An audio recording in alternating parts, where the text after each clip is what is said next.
présence. Car dans ta présence, je suis convaincu que j'ai la solution à tous mes problèmes.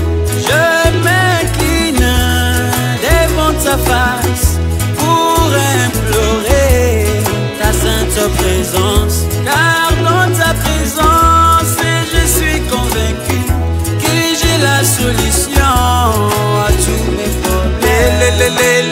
Dans ta présence, je suis assuré. Dans ta présence, je suis convaincu. Je suis convaincu.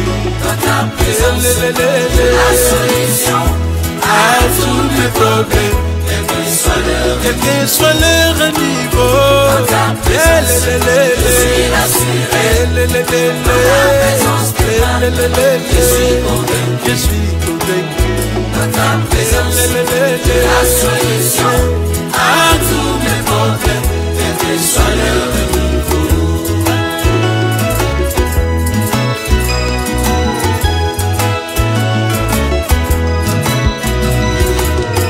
Avec tous mes soucis, avec tous mes fardeaux, je les déverse sur toi. Il y a mes bananes. Tu es le seul qui peut voir les fonds de mon cœur et compatir à ma place. Avec tous mes soucis, avec tous mes fardeaux, je les déverse sur toi. William Evana, tu es le seul qui peut voir les fonds de mon cœur et compatir à ma place. Dans ta présence, je suis assuré. Dans ta présence, je suis convaincu. Dans ta présence, la solution à tous mes problèmes, Quel que soit leur niveau, dans ta présence, je suis assuré. Dans ta présence, je suis convaincu. dans ta présence, la solution à tous mes problèmes, quel que soit leur niveau.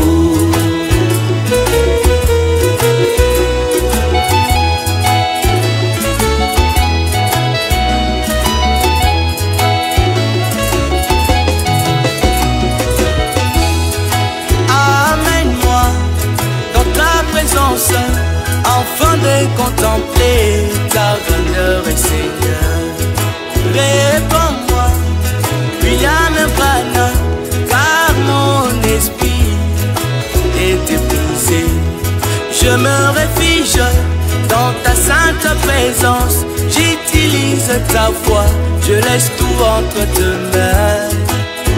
Amène-moi dans ta présence, afin de contempler ta grandeur et Seigneur. Réponds-moi, William Evana, car mon esprit est épuisé. Je me réfugie dans ta sainte présence. J'utilise ta voix, je laisse tout entre tes mains. Dans ta présence, je suis assuré. Dans ta présence, je suis convaincu. Dans ta présence, j'ai la solution à tous mes problèmes, quel que soit leur niveau. Dans ta présence, je suis assuré. Dans ta présence, je suis convaincu. Je suis convaincu. Dans ta présence, j'ai la solution à tous mes problèmes, quel que soit leur niveau. Car Job en a eu plus que moi, mais il est resté fidèle, attaché dans ta présence. Dans ta présence, je suis rassuré. Dans ta présence, je suis convaincu. Dans ta présence, j'ai la solution à tous mes problèmes, quel que soit leur niveau. Dans ta présence, je suis rassuré. Dans ta présence, je suis convaincu. Dans ta présence.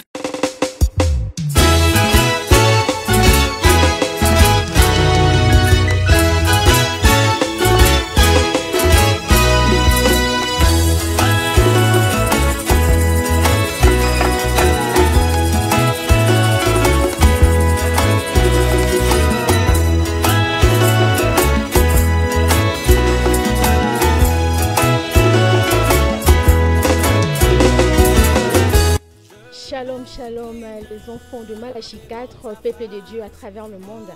Vous êtes tellement nombreux à nous suivre à travers vos petits écrans, vos ordinateurs ainsi que vos téléphones.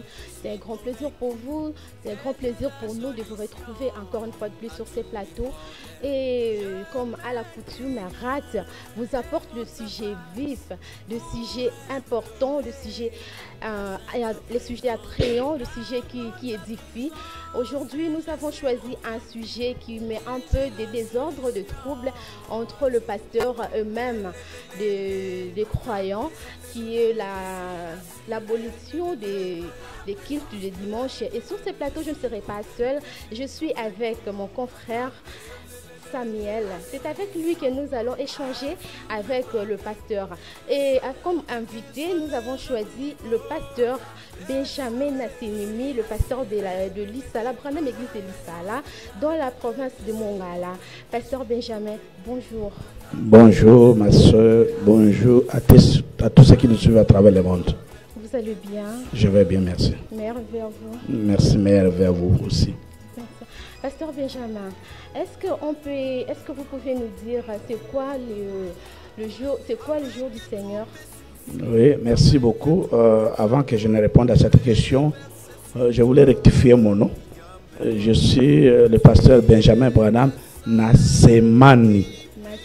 Nassemani Natol. Vous devez m'excuser. Hein? D'accord, il n'y a pas un problème. Pour avoir massacré mon nom, je vous excuse. Okay. D'accord. Merci. À l'entrée de jeu, la question que vous me posez, qu'est-ce qu'est le jour du Seigneur? Je prends directement questions et réponses sur la Genèse, paragraphe 169. Questions et réponses sur la Genèse. Prêché le 29 juillet 53, paragraphe 169. 168. On peut lire le 169, mais je lis directement 168 pour gagner du temps. Et maintenant, le jour du Seigneur, c'est le jour où le Seigneur ressuscita. Donc, le Seigneur Branham me répond. Vous avez posé la question, qu'est-ce qu'est le jour du Seigneur? C'est là le Seigneur William Branham, il dit, le jour du Seigneur, c'est le jour où le Seigneur est ressuscité. Alors, nous qui croyons à William Branham, particulièrement moi, je suis l'apôtre de la résurrection. Je prêche la résurrection du Seigneur William Branham comme le jour, le grand jour que ceux qui croient le message du temps de la fin doivent observer, doivent regarder. Je lis une deuxième écriture pour enchérir ce que je viens de dire. Dans Shalom, prêché le 19 janvier 1964, le paragraphe 59, le Seigneur Branham dit ceci. Et c'est exactement ce qui se passe maintenant. C'est juste avant l'aube. L'étoile du matin est sortie pour saluer la venue du jour. Et le Saint-Esprit manifeste sa lumière. Un temps arrivera où la lumière et les ténèbres devront se séparer. L'Église et son ordre suivront l'ordre du jour. Tandis que Christ et sa parole lumière promise iront dans l'enlèvement. C'est l'unique chose qui reste pour eux à accomplir. C'est un jour. Aujourd'hui, c'est l'aube d'un jour nouveau pour beaucoup qui attendent sa venue. Donc le jour, si on peut encore ajouter d'autres écritures, le Seigneur Branham parle du jour, il appelle ça aussi un homme. Le jour aussi c'est un émission, nous laissons Branham seul parler. Et vous avez remarqué que le pasteur n'explique pas ses pensées, il est en train de lire William Marion Branham. Alors, pasteur, vous avez dit, le jour, c'est une personne. Ça m'a tiqué. Et je voulais dire, la Bible nous dit que les disciples de Jésus ont choisi les dimanches comme leur sabbat, grâce à la résurrection de ces derniers. Et nous, aujourd'hui, étant que disciples de William Marion Branham, étant que croyants de William Marion Branham, en écrivant notre acte des apôtres, sachant que le jour aussi c'est une personne, devrons-nous suivre les pas des apôtres, tandis que surtout vous, nos pasteurs, votre mission c'est d'écarter Jésus, c'est la scène. Sinon, pour mettre Branham en place, devons-nous encore suivre les rythmes des apôtres disciple de Jésus-Christ. Viens un peu nous éclairer sur ces points.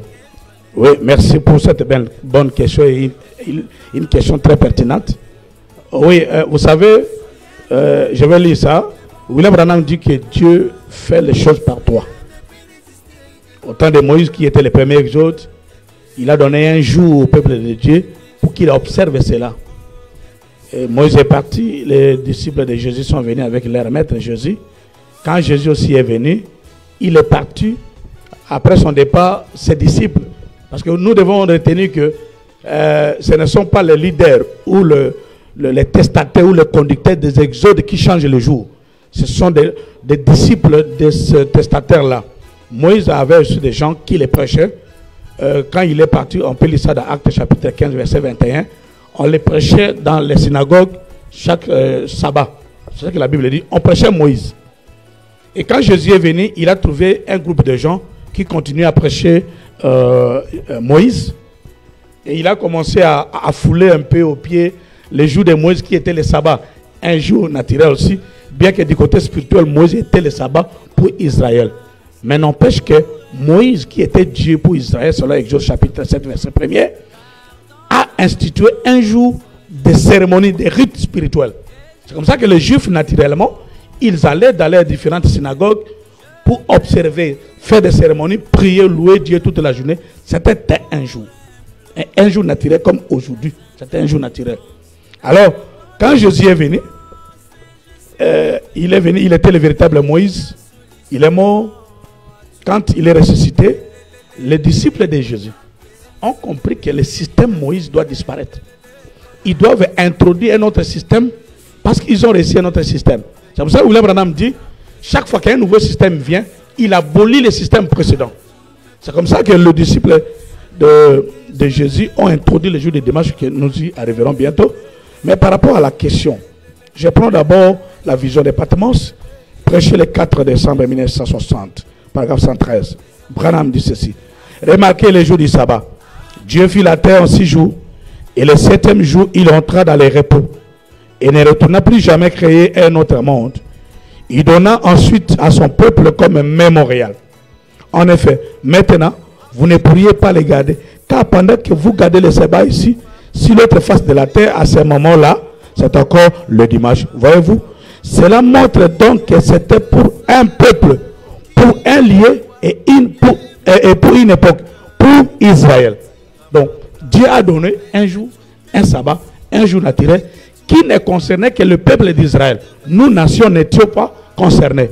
Il a fallu que notre jour aussi arrive. Je peux ajouter une deuxième écriture. Je suis dans le lever du soleil. Comme vous le remarquez, nous êtes avec le pasteur Benjamin Nasseman de l'Isala. Et notre sujet vif ici, c'est l'abolition du jour de culte de dimanche, qui est un jour de sabbat, de christianisme, comme le pasteur va de citer ici. Alors, le pasteur va continuer. Ok, je suis dans le lever du soleil, prêché le 18 avril 1965. Je lis le paragraphe 83, je vais lire 82 et je vais lire 91. 83, je suis déjà là, ok. Lorsqu'un rite sacré devait être accompli, il fallait que pour agiter la gerbe au temps d'Israël, Dieu a recommandé que la gerbe soit agitée les jours de sabbat, qui est un jour mémorial. Je prends encore 91 pour gagner du temps. 91 ou 91. Il fit agiter les jours de la Pentecôte Jésus. Lorsqu'il se fit entendre du ciel un bruit semblable à un vent tournant, violent et impétueux, et il fit agiter au-dessus des gens et de ceux qui étaient là à la Pentecôte, attendant la bénédiction qui devait venir. Donc vous voyez que le jour de samedi a été institué. Si les gens peuvent lire ça dans la Bible, dans Lévitique chapitre 23, le verset 1er à 11, ils peuvent aussi lire ça dans Exode chapitre 20, verset 7 à 11. Maintenant, comme Dieu n'est pas parfait en un, je peux ajouter encore cette écriture ici dans la loi ou la grâce.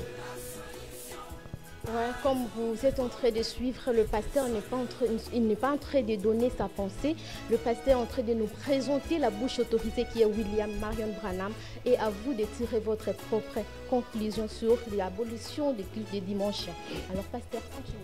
Ok, merci beaucoup ma fille. Je suis dans la loi ou la grâce prêchée le 6 octobre 1954. Je vais lire le paragraphe 23. Qu'est-ce que William Branham dit? On ne pouvait pas se limiter seulement à ce qui s'est passé parce que ça ne pouvait pas rendre Dieu parfait. Dans la loi ou la grâce prêchée le 6 octobre 1954, paragraphe 23. Voyez-vous? Donc, ensuite, il y a aussi 3 manifestations de Dieu. 3. Dieu s'est manifesté une fois dans la paternité lorsqu'il conduisit les enfants d'Israël. La fois suivante, Dieu s'est manifesté en tant que le Fils, le Seigneur Jésus-Christ. La 3e fois que Dieu s'est manifesté, c'est avec nous à présent, le Saint-Esprit. Vous voyez, 3 manifestations. Tout va par 3. Branham nous confirme que tout doit aller par 3. Il a donné le premier jour mémorial, qui est un homme, Moïse, mais pour faire le rite, il a fallu un jour naturel. Et c'était le jour de samedi. Alors prenons pour la 2e fois ce que Dieu a fait, ce que nous appelons les sabbats chrétiens. Comment est-ce que le dimanche est venu? Je suis dans Jéhovah Jireh. Jéhovah Jireh 17 juillet 62, paragraphe 39, paragraphe 59. Jéhovah Jireh. Prêché le 7 juillet 1962. Voilà. Jéhovah Jireh, 3e partie, 7 juillet 62, paragraphe 39. William Branham dit ceci. Inclinons maintenant la tête pour un mot de prière. Oh, comme j'aime voir les gens incliner la tête avec révérence. Maintenant, restons simplement silencieux pour un petit moment et réfléchissons. Maintenant, nous voulons prendre notre temps. Demain, c'est dimanche, le sabbat. Le jour du sabbat chrétien. Ça, c'est Branham qui l'a dit. Amen. Dimanche, ce n'est pas le jour du sabbat de Branham, mais c'est pour les chrétiens. Quiconque est chrétien, il croit quoi à Jésus-Christ, il soulève sa divinité, il croit sa divinité, il doit le commémorer parce que c'est un mémorial, comme a dit William Branham. C'est un jour de sabbat, le jour du sabbat chrétien. Et je ne veux pas que vous soyez en retard à l'école du dimanche, bien que nous ne voulions pas nous empresser dans ces choses. 59, il dit encore, voilà comment Branham élève le dimanche. 59. Pouvez-vous aller là et dire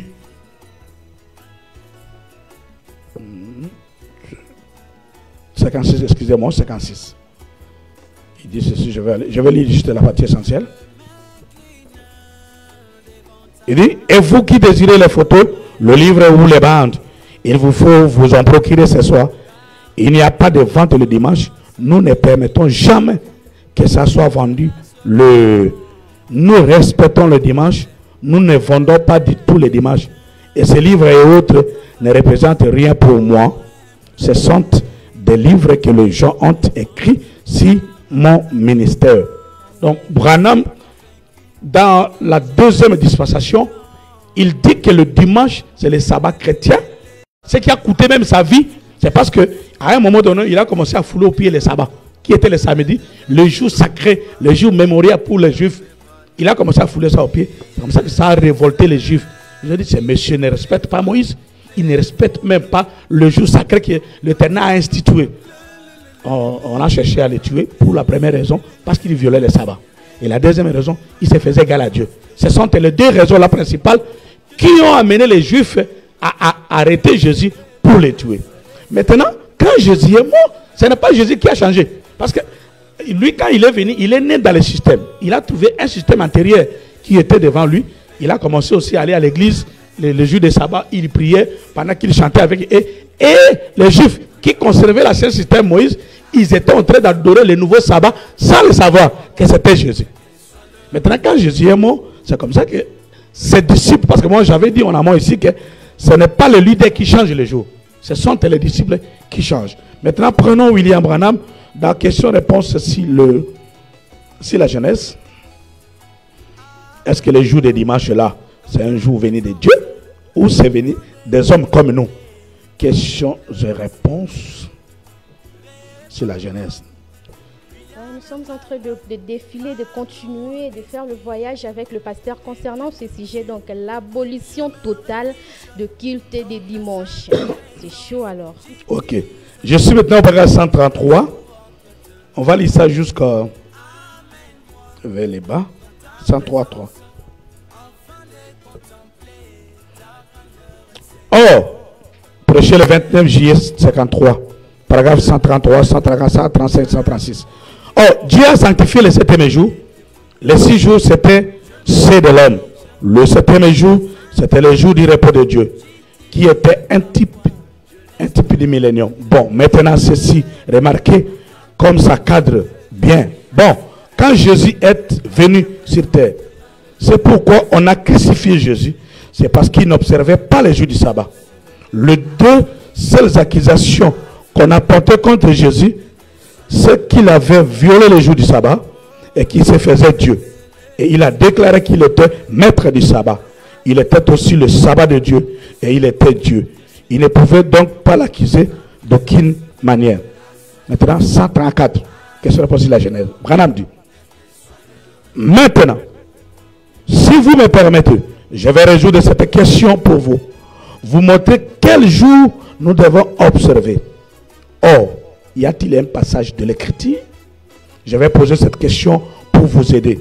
Y a-t-il un passage de l'Écriture, frère Branham, qui stipule et qui nous autorise à observer le dimanche exactement comme les Juifs observaient le samedi? Branham répond 135. Non, messieurs, il n'y en a pas. Il n'y a pas un seul passage dans la Bible qui, dans le Nouveau Testament, qui nous déclare que nous devons observer soit le samedi ou le dimanche. Mais, voilà, écoutez. Mais, la raison pour laquelle nous observons le dimanche, c'est en commémoration de la résurrection. Donc, Branham dit, il n'y a pas une écriture dans la Bible selon laquelle nous devons observer le dimanche. Mais la seule raison pour laquelle les gens observent le dimanche, c'est pour un événement, un mémorial. Les jours-là de samedi, c'était le mémorial pour commémorer comment Dieu a créé le monde en 6 jours et il s'est reposé de ses œuvres qu'il a faites. Maintenant, ça c'était la première fois. Comme j'ai dit, Dieu n'est pas parfait en 1 ni en 2, il doit être parfait en 3. Et surtout que nous avons aussi 3 exodes, Dieu doit manifester la même chose 3 fois. Et pour la deuxième fois, ce sont ses disciples qui ont dit, mais non, comme notre maître est ressuscité, nous ne devons pas continuer à conserver les jours de Moïse. Ils ont changé le samedi en un jour de dimanche. Mais ce n'était pas Jésus qui a changé ça. Ce sont ses disciples qui ont changé. Le Seigneur Branham confirme. Il dit, il continue, il dit, écoutez ce qu'il dit. Là, vous allez dire, ce sont les catholiques romains qui ont instauré ça. C'est ce qu'ils prétendent. Mais s'ils l'ont fait, alors Saint Paul était catholique romain. De même que Pierre, Jean, Jacques et les autres. Puisqu'ils se réunissaient le premier jour de la semaine pour le culte. Et d'après les historiens, le seul moyen de distinguer le juif chrétien des juifs orthodoxes, l'un et l'autre fréquentaient les synagogues. C'est-à-dire que les 2 catégories, les juifs orthodoxes, les conservateurs de la loi de Moïse, et ceux qui croyaient aussi à Jésus, les 2 catégories-là allaient à l'église dans les différentes synagogues. Ceux qui régnaient Jésus allaient le samedi, qui conservaient Moïse, et ceux qui croyaient à Jésus ont aboli le samedi pour commencer à aller à l'église le dimanche. Écoutez, Branham. Oui, pasteur. Oui, mais, excusez, pardon, mais l'un y allait le dimanche, c'est lui qui niait la résurrection de Jésus. Et l'autre qui allait, l'un y allait le samedi, c'est lui qui niait la résurrection de Jésus. Et l'autre y allait le dimanche, c'est lui qui croyait que Jésus était ressuscité des morts. Branham dit, c'était une marque. Et ce sera, c'est encore une marque. Et il se pourrait que ça. Et il y a eu une marque. Et ça se faisait voir dans les différents cultes. Le conservateur de Moïse, le samedi, le disciple de Jésus qui croyait la résurrection de leur maître, allait à l'église le dimanche. C'était une marque qui les séparait. Et Branham dit que ce sera, ça une promesse encore. C'est-à-dire qu'il faut que quand on sera encore dans le 3e testament, pour la 3e fois, il faut qu'on ait encore une marque qui nous sépare avec les chrétiens. C'est-à-dire que si quelqu'un continue à commémorer le dimanche, c'est un chrétien. Moi, j'appelle tous ceux qui adorent le dimanche, ce sont des chrétiens. Si vous êtes dans le message de William Branham, nous avons reçu un nouveau système. Et Branham nous a donné un autre testament qui ne doit pas continuer à répéter les choses du Deuxième Testament. Vraiment, c'est terrible. Pasteur, nous continuons avec nos questions. Est-ce que dans cette troisième alliance, nous devons continuer à observer les jours qui comptent 24 heures? Effectivement, ma soeur, une très bonne question. Comme je vous ai posé, je vous ai dit, je lis encore une écriture ici dans la voix des signes. La voix des signes, qui est prêchée le 21 mars 1964, paragraphe 34. La voix des signes. Écoutons ce qu'il nous dit ici. Je suis là. Avec Dieu, tout va par trois. Si vous amenez la mathématique de Dieu par le chiffre 1, vous allez échouer. Par le chiffre 2, vous échouez également. Il faut que votre mathématique aille jusqu'à 3. Car le Seigneur dit, avec Dieu, tout va par 3. Dieu est rendu parfait en 3. La première venue de Christ pour acheter son épouse. La seconde venue de Christ pour prendre son épouse. La troisième venue de Christ avec son épouse pour régner dans les millions. Tout va par 3. Tout. C'est pour cela que nous croyons au Premier Testament, Deuxième Testament, Troisième Testament. Si ma soeur, Dieu nous a promis un Troisième Testament, ça veut dire que la commémoration ne peut pas se limiter à 2. Je vais lire William Branham. Parce que William Branham nous a promis une autre grande Pâque. Parce que, voyez, le dimanche, c'est le jour mémorial de la Pâque chrétienne. C'est-à-dire de la Pâque de Jésus-Christ. Maintenant, si nous avons créé un nouveau système, nous avons créé William Branham, donc, par conséquent, nous devons continuer avec le système du troisième exode. Parce que pour y arriver, pour que Dieu soit parfait, on doit l'amener jusqu'à 3. On s'est limité à Jésus, on s'est limité à dimanche. Dieu n'est pas rendu parfait. Qu'est-ce que William Branham dit? Je suis dans la brochure et l'air Dieu s'ouvrit et il est reconnu. Prêché le 21 avril 57, paragraphe 33, il dit ceci. Et les yeux s'ouvrit et il est reconnu. William Branham déclare. Voilà, 21 avril 57, paragraphe 33. Branham donne une grande promesse. Il dit, quel beau matin que ce premier matin de la résurrection. La première Pâque qui se soit jamais levée sur la terre. Vous rendez-vous compte que cette Pâque, en d'autres termes, cette résurrection, où nous célébrons sa résurrection, ne fait que pointer une autre grande Pâque à venir, là où il viendra des cieux. Donc vous voyez que le Seigneur nous promet une autre Pâque qui est plus grande. Oh, Pâque signifie résurrection. Alors que nous avons reçu William Branham qui nous a donné des promesses que lui aussi sera ressuscité. Et c'est ça que je prêche. Je suis missionnaire africain, je vais partout dans le monde. Je suis envoyé, je missionnaire. C'est pour prêcher cette chose ici. Ce qui fait que le Seigneur Branham soit Dieu, c'est parce qu'il est ressuscité. Et c'est ça le départ de l'évangile. Nous devons montrer aux gens que le Seigneur William Branham est ressuscité. Et comme il est ressuscité, moi je crois qu'il est ressuscité le mercredi 13 avril 1966, les après-midi à Jeffersonville, USA. Alors, comme il est ressuscité, et il nous a promis que le système là de Jésus, nous devons l'abolir. C'est-à-dire que, comme nous avons le troisième testament, nous devons continuer jusqu'à arriver à la fin. Je lis la dernière écriture par rapport à cette question. Il y a beaucoup de choses que je saute, comme ça, pour vous montrer que, comme il y a un troisième testament, c'est-à-dire qu'il y a un troisième testateur, il y a aussi des disciples pour le troisième testament, il y a les systèmes nouveaux pour le troisième testament, qui doit aussi abolir le deuxième système, comme le deuxième avait aboli le premier. Ah, et lisons William Branham, Messier. Aïe, aïe, aïe, aïe. Je lis d'abord, écoutez, écoutez-le. Ça pour montrer que tout ce qui était dans les deux premiers testaments n'était pas de bonnes choses. Branham l'a dit. Écoutez-le du 10 mars 1957. Écoutez-le. 10 mars 57. Paragraphe 22. Le Seigneur Branham dit ceci. Écoutons ce qu'il dit. Je vais vous lire des écritures noires sur blanc qui nous empêchent d'adorer le dimanche. Mais écoutons d'abord. Branham dit ceci. Bon, d'autre part, ce que Dieu faisait ici pour le monde, à mon avis, si nous retournons dans l'Ancien Testament, juste un peu, pour prendre un coup passage des écritures ici, avant que nous terminions avec ceci. ou plutôt que le Saint-Esprit enfonce cela pour nous. Dans l'Ancien Testament, il y a des représentations, des types et des ombres. Tout l'Ancien Testament était pour ainsi dire l'ombre du Nouveau Testament. Branham dit, et tout ce qui était dans le Deux Testaments est une ombre de ce jour-ci. C'est-à-dire que le testament de Moïse, le testament de Jésus étaient des ombres. Donc s'il faut adorer un jour de la résurrection, ça doit être le véritable jour qui est pour les Branham. Je termine par messieurs, nous voudrions voir Jésus prêcher le 24 décembre 1961, paragraphe 27. Messieurs, écoutons, je vous dis que nous devons continuer parce que c'est nous qui vivons les véritables jours. Alors Dieu a donné les 2 jours précédents comme ombre pour que nous puissions venir montrer la réalité aux gens. Mais si nous voudrions voir Jésus, 24 décembre 61, paragraphe 27, il dit ceci. Quand je vis ceux qui ont enduré ces hommes et ces femmes à cette époque-là, et que je vis pour sauvegarder ce même évangile, et quand ils ont prêché ce même évangile, la même chose qui était arrivée dans l'Ancien Testament arriva de même dans le Nouveau Testament. C'était alors exactement pareil. Ainsi cela donne 1, 2, 3 témoignages par lesquels une affaire est réglée. Le même Dieu qui avait traité avec les anciens prophètes, a traité avec les apôtres et a traité avec les frères préniciens.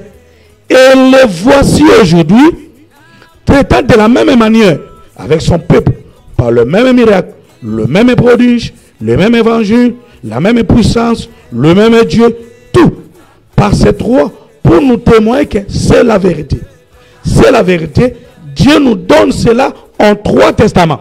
En tout cas, vous remarquerez. Si on a 3 testaments, oui, donc nous devons présenter le jour d'adoration pour William Branham, au peuple de William Branham. En tout cas, ces choses aujourd'hui. Vous remarquez aussi ces plateaux qu'on est trop agités, on disait des amens. C'est ça notre faiblesse en fait. Quand on lit le noir sur blanc, on n'a qu'à dire amen. On ne doute pas, on ne discute pas. Parce que là, le pasteur ne donne pas ses propres passés, parce que la parole dit la bonne passée, c'est du diable. Alors, pasteur, peut-être vous connaissez l'écriture, là où Branham dit, pour ce qui est du jour d'adoration, Dieu adore chaque jour.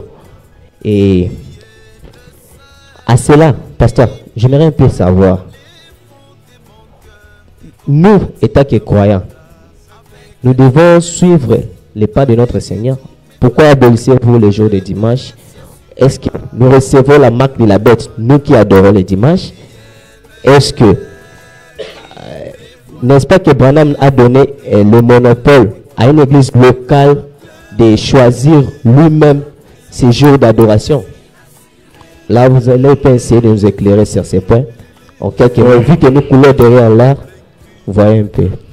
Bon, merci pour ces questions condensées, comme une seule question, mais ce sont des questions condensées. Oui, oui. Et je suis très reconnaissant, très ravi des très bonnes questions qui élucident la réalité sur les 3e exode. Voilà. Dieu va à l'église chaque jour. Oui, en Éden, Dieu allait chaque jour. Il allait adorer. Au temps de Moïse, Dieu adorait. Mais faites attention, on a bien dit Dieu va à l'église. Dieu, ce n'est pas vous. Le Dieu qui va à l'église. Le Seigneur Branham dit Dieu a une église. Là, les gens peuvent lire ça dans Dieu se cache pour se réveiller dans la simplicité. Prêché le 17 mars 63, paragraphe 237. Et quand il dit Dieu va à l'église tous les jours, c'est vrai, je dis amen à cela. Mais voyons notre modèle William Branham. Quand lui-même est venu, est-ce qu'il a commencé à prier de dimanche au samedi? Non. Quand le Seigneur Branham est venu, il a mis les jours de culte le mercredi qui était prophétique. Le vendredi qui était prophétique parce que le Seigneur nous avait promis un autre vendredi. Ceux qui ont la brochure qui dit-vous que c'est par 212. Oui, oui. Le Seigneur Branham nous promet un autre vendredi saint. Un autre vendredi saint, c'est le jour où notre véritable agneau, l'agneau du 14e jour, l'agneau parfait, a versé son sang. Il a été immolé pour toi et moi. Parce que nous croyons en lui. C'est un jour. Voilà pourquoi moi, j'adore le vendredi pour commémorer les jours où le Seigneur Branham était mort. Car le Seigneur Branham dit dans la brochure, Hébreux chapitre 5 et 6, première partie, paragraphe 129, il dit, nous croyons en la mort, en le réveillement et la résurrection. Ce sont ces trois grands événements là de Christ qui nous donnent les jours d'adoration. Les jours de sa mort, le vendredi, Le jour de son ensevelissement, c'était le 11 avril 1966, les après-midi, à Jeffersonville. Et le mercredi, le jour où il fut ressuscité. Je pense qu'on pourrait développer ça prochainement. Mais maintenant, qui va à l'église? Il est vrai que nous, enfants de Dieu, devons prier chaque jour. Moi, à la maison, quand je me réveille, j'adore, j'ai pris mon Seigneur. Oui. Mais pour aller à l'église, je dois aller pour un rite. Les événements divins, pour les faire, on les fait comme un mémorial. Quand le Seigneur Branham a promis, même dans les mémoriaux de Dieu pour au fil des temps, paragraphe 87, il dit, il veut que sa fin soit aussi un mémorial. Voilà pourquoi nous devons commémorer. Les 3 grâces, on n'aimait pas les jours par consensus. Non, on s'attend, l'église, bon, nous devons adorer lundi, mercredi, vendredi. Non, tout, ça sort sur base des Écritures. En tout cas. Maintenant, symbolique. Comme le rite se faisait un jour naturel pour typifier l'homme, le jour spirituel, du côté Jésus, côté Moïse, aujourd'hui c'est la même chose. Pourquoi nous devons abolir ça? Moi, quand je dis, je vais prier, je prie. Mais s'il faut réunir un peuple de Dieu, c'est pour un événement. Et pas n'importe quel événement, l'événement du Messie. William Branham est venu, il est passé par 3 grands événements pour accomplir la rédemption dans sa totalité dans la joie. Il est mort pour nous, il a été enseveli pour nous, en emportant nos péchés, et il est ressuscité, il nous donne la victoire pour prêcher et proclamer sa divinité. Moi j'ai toujours dit, quelqu'un qui prêche la divinité de Branham et nie la résurrection, il n'a pas crié Branham. Vraiment. Parce que William Branham dit dans la brochure, la fête des mœurs, paragraphe 55, et paragraphe 52, 56, 54, il dit, la plus grande promesse de toutes les autres promesses, c'est la résurrection. Et c'est le point de départ. C'est-à-dire que pour évangéliser le 3e exode, prêcher William Branham, il faut commencer à dire qu'il est d'abord ressuscité.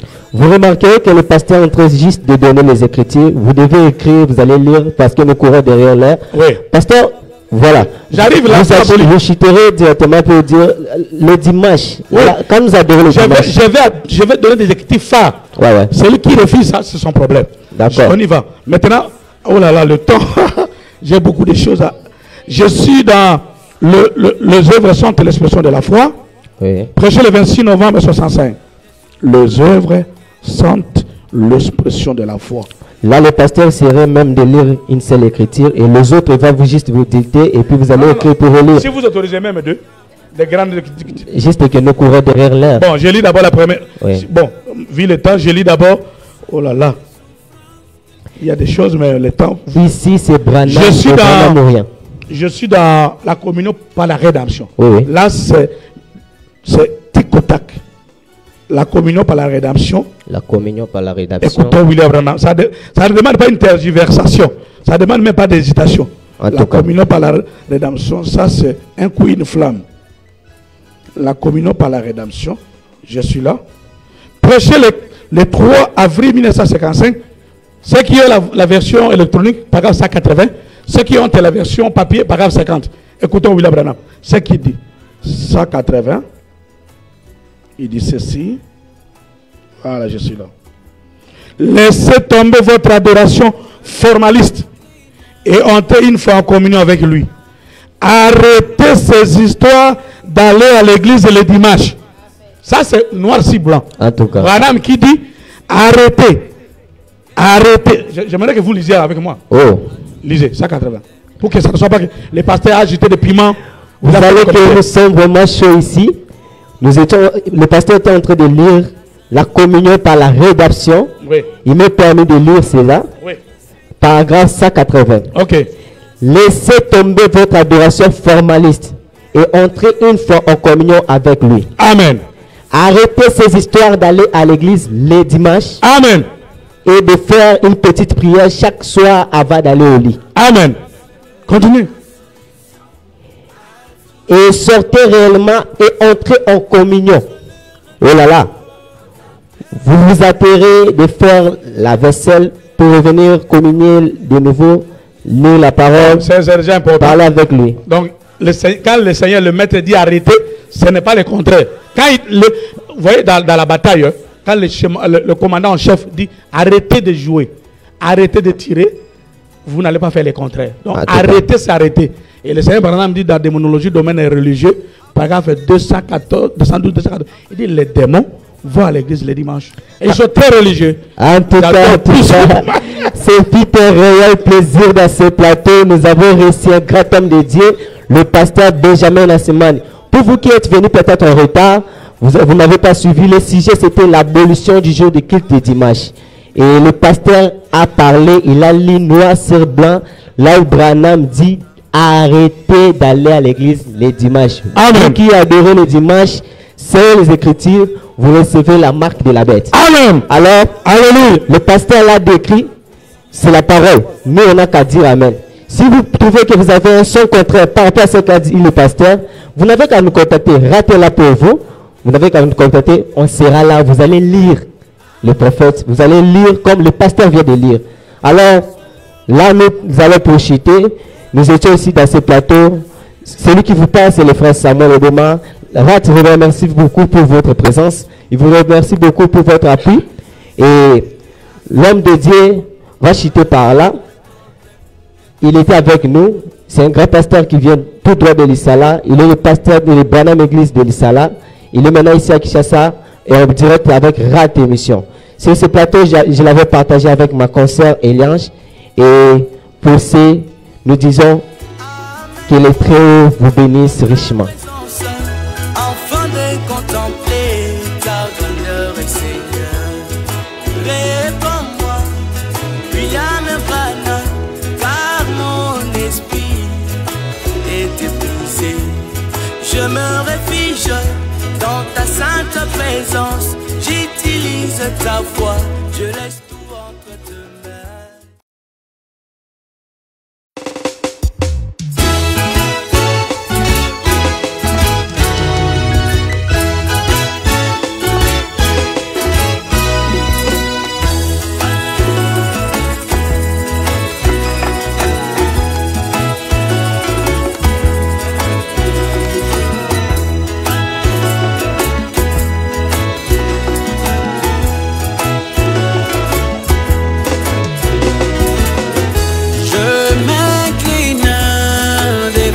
Face pour implorer ta sainte présence, car dans ta présence je suis convaincu que j'ai la solution à tous mes problèmes.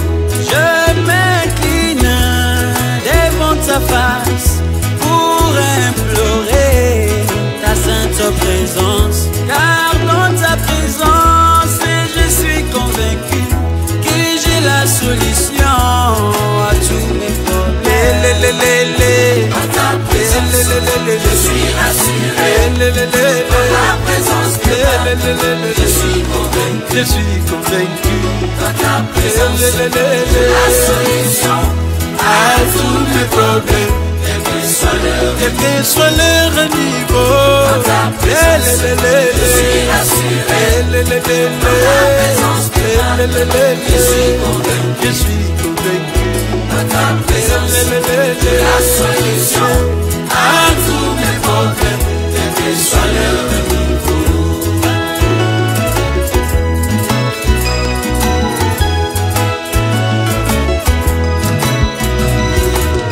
Avec tous mes soucis, avec tous mes fardeaux, je les déverse sur toi, Yahweh Branham. Tu es le seul qui peut voir les fonds de mon cœur et compatir à ma place. Avec tous mes soucis, avec tous mes fardeaux, je les déverse sur toi, William Branham.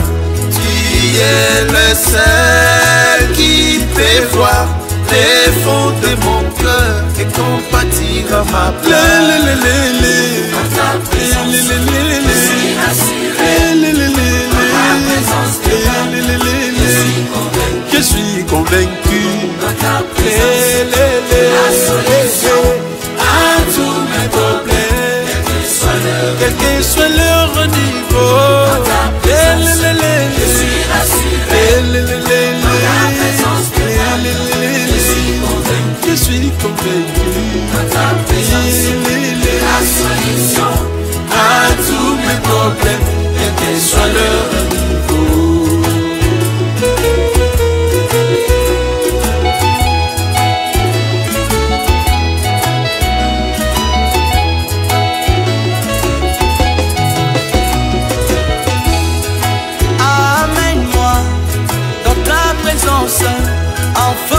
contempler ta grandeur, Seigneur. Réponds-moi, William Branham, car mon esprit est épuisé. Je me réfugie dans ta sainte présence. J'utilise ta voix, je laisse tout entre tes mains. Amène-moi dans ta présence, afin de contempler ta grandeur, Seigneur. Réponds-moi, William Branham, car mon esprit est épuisé. Je me réfugie dans ta sainte présence. J'utilise ta voix, je laisse tout entre tes mains. En ta présence, je suis assuré. En ta présence de pardon, je suis convaincu. Dans ta présence, c'est la solution à tous mes problèmes, quel que soit leur niveau. Dans ta présence, je suis rassuré. Dans ta présence de pardon, je suis convaincu. Dans ta présence, c'est la solution à tous mes problèmes, quel que soit leur niveau.